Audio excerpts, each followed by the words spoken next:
नमस्कार, मैं हूं आपके साथ इश्तियाक अहमद और आप देख रहे हैं आर्य न्यूज। स्वागत है आपका अपना उत्तर प्रदेश में। रुक करेंगे उत्तर प्रदेश की तमाम खबरों की तरफ। उत्तर प्रदेश के मुख्यमंत्री योगी आदित्यनाथ रविवार को लखनऊ के नाका स्थित गुरुद्वारे पहुंचे और यहां उन्होंने गुरु गोविंद सिंह की जयंती के प्रकाश पर्व पर मत्था टेका और अरदास भी की।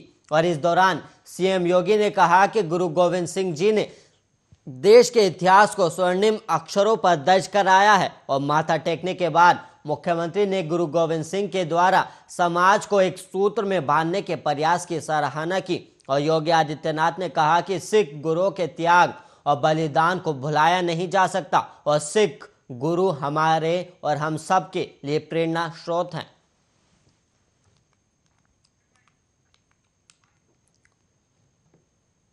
यूपी में 7 चरणों में वोटिंग होनी है और अब बाकी पार्टियां दमखम लगा रही हैं। और वहीं सीएम योगी आदित्यनाथ ने कहा कि कोई भारत विरोधी या हिंदू विरोधी तत्व प्रधानमंत्री नरेंद्र मोदी और योगी आदित्यनाथ को स्वीकार नहीं करेगा। और साथ ही उन्होंने कहा कि कुछ लोग अभी भी गलत फहमी का शिकार हैं, जो यूपी पर अपने आंकड़े थोप रहे हैं, क्योंकि ये चुनाव 80 बनाम 20 का होगा। मसलन 80% समर्थक एक तरफ होंगे और 20% समर्थक दूसरी तरफ होंगे। और सीएम योगी नहीं रुके। और वहीं उन्होंने आगे कहा कि हिंदू विरोधी तत्व पहले भी मुझ पर भरोसा नहीं करते थे और आगे भी नहीं करेंगे। और इतना ही नहीं, सीएम योगी ने आगे कहा कि अगर मैं अपनी गर्दन काट कर ऐसे लोगों के सामने प्लेट में रख दूं तो भी इन्हें मुझ पर यकीन नहीं होगा। और सीएम योगी ने आगे कहा कि हमें ऐसे लोगों को परवाह नहीं करनी है, क्योंकि मेरी प्रतिबद्धता पूरे उत्तर प्रदेश की जनता से और राज्य के लोगों को सुरक्षा मिले, कानून का शासन स्थापित हो। हमारी पार्टी इन्हीं लक्ष्यों को लेकर आगे बढ़ रही है। और सीएम योगी ने कहा कि यूपी का विधानसभा चुनाव 80 बनाम 20 का होने जा रहा है और इसमें 80% लोग सकारात्मक ऊर्जा के साथ आगे बढ़ेंगे और 20% लोग हमेशा की तरह विरोध करेंगे। और वहीं आपको बता दें कि यूपी में 10 फरवरी से चुनाव होने हैं और पहले चरण का मतदान पश्चिमी यूपी से शुरू होगा और राज्य में कुल 7 चरणों में चुनाव होंगे, जबकि 10 मार्च को नतीजे आएंगे।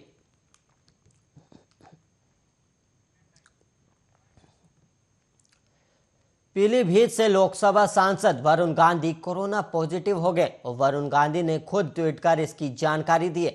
और वरुण गांधी ने ट्विटर पर लिखा कि 3 दिन तक पीलीभीत में रहने के बाद मैं काफी गंभीर लक्षणों के साथ मेरा कोरोना टेस्ट पॉजिटिव आया। और उन्होंने आगे लिखा कि हम तीसरी लहर और चुनाव प्रचार के बीच हैं और चुनाव आयोग को उम्मीदवारों और राजनीतिक कार्यकर्ताओं को भी एहतियाती खुराक देनी चाहिए।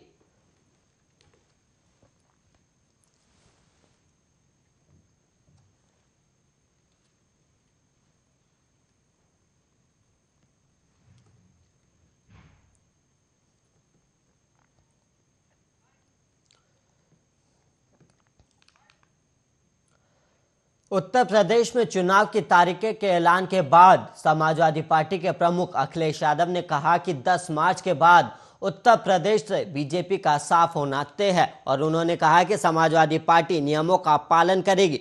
और सपा प्रमुख अखिलेश यादव ने दावा किया कि उत्तर प्रदेश में लोग बीजेपी सरकार को विदाई देने के लिए तैयार हैं और ये तिथियां राज्य में बड़े बदलाव का प्रतीक होंगी और समाजवादी पार्टी नियमों का पालन करेगी। लेकिन चुनाव आयोग को यह सुनिश्चित करना चाहिए कि सत्तारूढ़ दल इन दिशा निर्देशों का पालन करे। और वहीं आपको बता दें कि उत्तर प्रदेश में 10 फरवरी को पहले चरण के मतदान होंगे और दूसरे चरण में 14 फरवरी को उत्तर प्रदेश के दूसरे चरण और पंजाब में 1 चरण और उत्तराखंड में भी 1 चरण, गोवा में भी 1 चरण में मतदान पूरे होंगे। और तीसरे चरण में 22 फरवरी को उत्तर प्रदेश में तीसरे चरण के मतदान होंगे। और वहीं चौथे चरण में 23 फरवरी को उत्तर प्रदेश में चौथे चरण के चुनाव होंगे और 5वें चरण की तारीख 27 फरवरी रखी गई और इसमें 5वें चरण और मणिपुर के पहले चरण के मतदान होंगे। और छठे चरण में 3 मार्च को उत्तर प्रदेश के छठे चरण और मणिपुर के दूसरे चरण के मतदान पूरे होंगे। और वहीं उत्तर प्रदेश के 7वें और अंतिम चरण के मतदान 7 मार्च को पूरे होंगे। और इसके अलावा आपको बता दें कि इन चुनावों के नतीजे 10 मार्च को आएंगे।